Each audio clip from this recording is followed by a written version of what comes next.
Welcome to ECNTRADE Daily Video. Before we begin, it should be noted that any advice is of a general nature only and that your personal circumstances have not been taken into consideration. Hello everyone, my name is Rob Clayton and thank you for joining me. Well, overnight, the US Federal Reserve Chairman Jerome Powell, in his testimony, gave a somewhat hawkish statement, and therefore, in regards to rates and also inflation, and therefore that is, we've got a very whipsaw price action, and right across the board there was a couple of spinning bottoms, which is a reversal in the trend, which we shall get to in a minute. Nevertheless, in light of the current price action from the dollar index, which measures the greenback strength against a basket of 6 major currencies, is weaker. I do anticipate that we are looking possibly further down the track to a bearish case in the short term. It is due, or more than fact called, due to the fact that the recent rise has gone for at least 6 big figures, as you can see here, going back to somewhere in May, and therefore the pullback should eventually find the trend somewhere around 94.5 to about 95. So there is a little bit of room, as you can see. This reflects to the euro, which is weighted at 57.6 to the US dollar. And as you can see, it's got a bullish outside range day.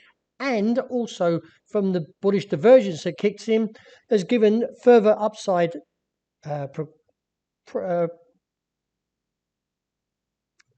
promotion, or at least to a point that we could see from the given technicals that we're looking up towards around 114. Reassess from there.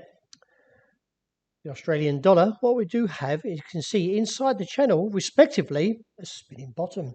And now we see a close above 71.70 would give further light to the upside. I like the way the pattern's shaping up, and it has been called for some time that we should see a correction. And along with that, we did get a rejection of 71.15. If we break this channel, then I'm looking up towards 72 to about 72.65 as a potential target. And in light of the current pattern, I'm pretty much feeling the fact that the bulls may be a little bit more confident in this move this time around. The dollar yen reached its objective of 112.65 overnight and rebounded, but not quite out of the bear case. But I feel the market may stretch back towards 114 and then from there see another down test for dollar yen to 112.65. Spinning bottom also for the pound, which is firstly, it's an indecisive candlestick, and secondly, depending on where the candle was posted in a downtrend, can see a little bit more to the upside with a target of 133.85, and clearing that could actually get up to about 134.25 to about 65 as a potential target. Bullish divergence is evident from the RSI.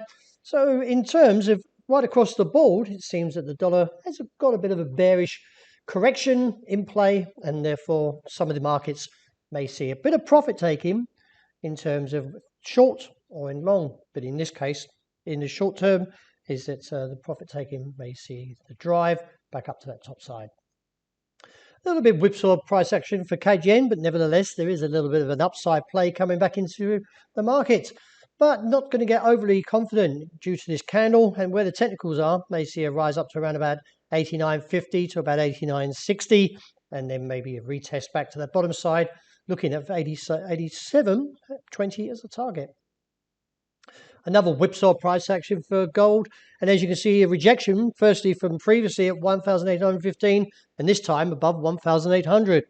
I still feel there's a little bit of divergence here in the bull case, so we may get another up test, but unlikely to amount to little. I feel that the fact is that we could still see a down test, and I am bearish for gold and sell the rally and then look for a move back to 1,757 to 64.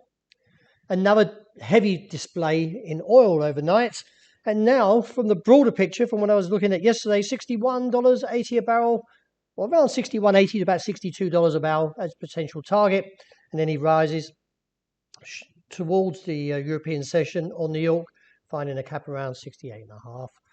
That wraps it for today. Thank you very much for joining me, and as always, look out for the intraday report. I hope you enjoy the rest of the day.